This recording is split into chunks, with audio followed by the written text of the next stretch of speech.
Assalamualaikum warahmatullahi wabarakatuh. Saya Dewi Puspitasari, NIM T 2018-1223. Di sini saya akan menjelaskan tentang akad nikah dalam Islam.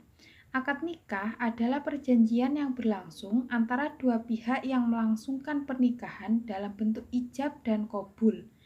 Dalam pernikahan yang dimaksud dengan ijab qabul adalah seorang wali atau wakil dari mempelai perempuan mengemukakan kepada calon suami anak perempuannya atau perempuan yang dibawa perwaliannya untuk menikahkannya dengan lelaki yang mengambil perempuan tersebut sebagai istrinya. Lalu lelaki bersangkutan menyatakan menerima pernikahannya itu disertai dengan ritual jabat tangan sebagai simbol kesungguhan dari niat baik tersebut. Ijab dan qabul antara wali dan calon harus jelas beruntun dan tidak berselang waktu. Akad nikah dilaksanakan sendiri secara pribadi oleh wali nikah yang bersangkutan. Akad nikah dalam Islam berlangsung sangat sederhana, terdiri dari dua kalimat ijab dan qabul. Akan tetapi dengan kalimat inilah semua bisa berubah. Sesuatu yang haram atau bukan muhrim menjadi halal. Dengan kalimat ini pula, seorang akan diwajibkan untuk menjaga, mengayomi, dan memberikan perlindungan bagi keluarganya, baik secara materi maupun non-materi. Akad nikah dalam suatu pernikahan yang terjadi di masyarakat selalu dilengkapi dengan adanya jabat tangan. Entah hal itu jabat tangan dalam akad nikah sudah menjadi suatu kebiasaan yang sudah turun-temurun atau memang sudah menjadi suatu kewajiban dalam pernikahan yang harus dilaksanakan oleh setiap umat Islam. Jabat tangan adalah ritual pendek di mana dua orang yang saling menggenggam tangan kanan dan atau kiri mereka dan seringkali disertai dengan sentakan kecil. Umumnya jabat tangan dilakukan saat pertemuan, perpisahan, pemberi selamat atau membuat persetujuan. Tujuannya menunjukkan niat baik terhadap orang lain. Jabat tangan adalah suatu isyarat yang sangat sederhana, tetapi dapat menjadi faktor menentukan dalam proses akad nikah. Jabat tangan dalam akad nikah. Assalamualaikum warahmatullahi wabarakatuh. Saya Faikuna Realita Fatamorgana, NIM T 2018-1245 akan menjelaskan tentang perceraian dalam Islam atau talak. Cerai yaitu melepaskan ikatan perkawinan dengan meniadakan hak dan kewajiban antara suami dan istri. Dalam perspektif fikih, talak merupakan ucapan dengan kata-kata yang jelas untuk menunjukkan berakhirnya suatu ikatan perkawinan. Talak ini memiliki banyak mudarat atau dampak buruk, seperti dapat menyebabkan rusaknya hubungan antara keluarga dari pihak mantan suami dan juga pihak mantan istri.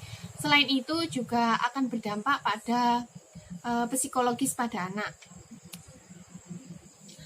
Talak dalam perspektif fikih memiliki dua macam, yaitu talak roji dan juga talak bain. Talak roji ini merupakan suami yang memiliki hak untuk rujuk kembali dengan istrinya. Kemudian talak bain yaitu hak meniadakan talak. Akibat hukum dari talak bain sugro ini adalah harus adanya akad nikah baru jika mantan suami ingin kembali rujuk dengan mantan istrinya. Talak raji yaitu talak satu atau dua yang dijatuhkan oleh suami kepada istrinya, dan dalam hal ini suami masih bisa rujuk kepada mantan istrinya tanpa adanya akad baru selama istri masih berada dalam masa iddah. Hukum asal dari talak yaitu makruh, tetapi bisa berganti sesuai dengan keadaan, yaitu bisa menjadi wajib, bisa menjadi haram, dan juga bisa menjadi mubah. Hukumnya talak berubah menjadi wajib ketika talak menjadi sebuah pilihan terbaik dalam menyelesaikan permasalahan rumah tangga. 6. Nah, kemudian akan berbeda lagi jika istri yang ditalak tersebut tidak sedang hamil. Terdapat banyak perbedaan pendapat dalam hal ini. Pendapat pertama yaitu menyebutkan bahwa mantan istri berhak atas fasilitas tempat tinggal, tetapi tidak berhak atas nafkah dan dari mantan suami. Kemudian pendapat yang kedua yaitu mengatakan bahwa mantan istri tidak berhak untuk mendapat nafkah dan juga tempat tinggal. Hal ini dikarenakan hubungan pernikahan sudah putus dan tidak ada kehamilan dari istri. Kemudian pendapat yang ketiga yaitu bahwa mantan istri mempunyai hak atas nafkah dan fasilitas tempat tinggal, terutama perkara perceraian dan pengasuhan anak. Kemudian yang ketiga yaitu hak yang diperoleh oleh mantan istri karena kematian suami. Apabila istri hamil, para ulama bersepakat bahwa mantan istri mempunyai hak atas nafkah dan fasilitas tempat tinggal. Namun terdapat perbedaan pendapat jika istri atau mantan istrinya tidak sedang hamil. Yang pertama yaitu masa iddah karena kematian, istri berhak mendapat fasilitas berupa tempat tinggal dan nafkah. Hal ini yang pertama yaitu masa iddah karena kematian, istri berhak mendapatkan fasilitas tempat tinggal. Hal ini dijelaskan dalam Quran Surat Al-Baqarah ayat 180, yang mana istri iddah di rumah suami. Kemudian yang kedua yaitu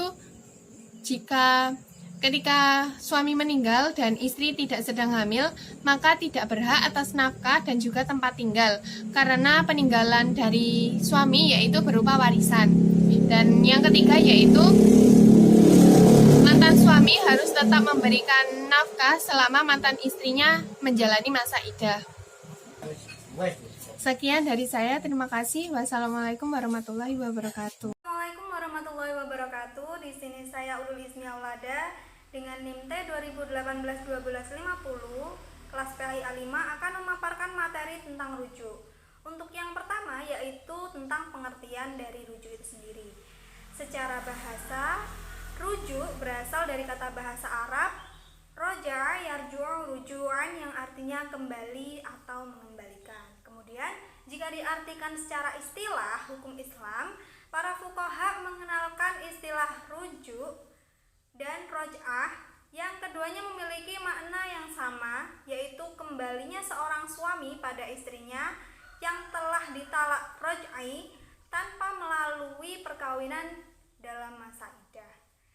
Kemudian Asmawi mengutip dalam salah satu kitab Imam Syafi'i yang mengatakan bahwa siapapun di antara suami merdeka yang menceraikan istri mereka dengan talak 1 dan 2 setelah mereka menggaulinya, maka mereka lebih berhak rujuk dengan istrinya dengan syarat belum habis masa iddahnya. Selanjutnya yaitu syarat dan rukun rujuk. Yang pertama yaitu suami telah meniduri mantan istrinya sebelum ditalak. Kemudian yang kedua, talak dijatuhkan kepada istri yang tidak disertai dengan iwak. Kemudian yang ketiga, rujuk harus dilakukan pada waktu mantan istrinya dalam masa iddah. Kemudian yang keempat, suami melontarkan keinginan rujuk dengan ungkapan lisan, baik secara terang-terangan maupun secara sindiran. Misalkan, saya rujuk kepadamu atau saya pegang tanganmu. Jadi menurut mazhab Syafi'i ini, melontarkan ungkapan lisan seperti yang saya contohkan tadi adalah wajib bagi seorang suami. Tapi berbeda lagi dengan mazhab-mazhab lain seperti Maliki, Hanafi, kemudian Hambali yang mereka mengatakan bahwa tidak wajib bagi seorang suami melontarkan dengan kata-kata. Tapi mereka juga bisa melakukan dengan tindakan menggauli mantan istrinya, karena pada dasarnya mazhab ini menganggap bahwa mantan istrinya ini masih berstatus istri sah suami yang bersangkutan. Lalu bagaimana rujuk ini dianggap sah? Nah, di sini sudah Allah tetapkan bahwasanya rujuk suami itu berhak mengajak rujuk istrinya ketika dalam masa iddah, sedangkan merupakan ketetapan yang mutlak atau ketetapan yang jelas bahwasanya istri tidak boleh melarang suami untuk rujuk, sedangkan pada saat itu kekuasaan masih berada di tangan suami, bukan sebaliknya. Nah, di sini rujuknya seorang suami terhadap istrinya tidak dinyatakan sah sehingga ia mengucapkan perkataan bermakna rujuk. Misalkan mengatakan aku rujuk kepadamu atau aku telah merujukmu. Nah, apabila suami berkata demikian, maka wanita tersebut kembali menjadi istrinya yang sah selama dalam masa iddah. Nah, apabila suami meninggal dunia atau bisu atau menjadi hilang akal, maka wanita tersebut tetap menjadi istri sahnya. Dan kemudian ada perkara lain, misalkan apabila istri keluar rumah, kemudian suami mengembalikan istrinya itu dengan niat rujuk, atau bisa juga suami tersebut mencampuri istrinya dengan niat rujuk, tapi dia tidak mengatakan perkataan-perkataan yang bermakna rujuk, maka hal tersebut tidak dianggap sebagai rujuk. Jadi apabila ada perkara juga ketika suami itu ingin menggauli istrinya dengan niat rujuk tanpa dia mengatakan niatnya atau justru tidak berniat untuk rujuk, maka pergaulan tersebut adalah syubhat. Selain itu ada juga apabila suami bisu kemudian menalak istrinya baik secara tertulis maupun secara bahasa isyarat yang dapat dipahami, maka talak tersebut dianggap sah. Dan apabila suami bisu ini mengajak istrinya untuk rujuk dengan cara yang sama dan dapat dipahami, maka rujuknya juga dianggap sah. Dan untuk yang terakhir, yaitu apabila sang suami tidak berakal atau gila, kemudian ia menalak istrinya dan mengajaknya rujuk, maka dianggap tidak sah. Karena syarat dari rujuk adalah seorang suami berakal.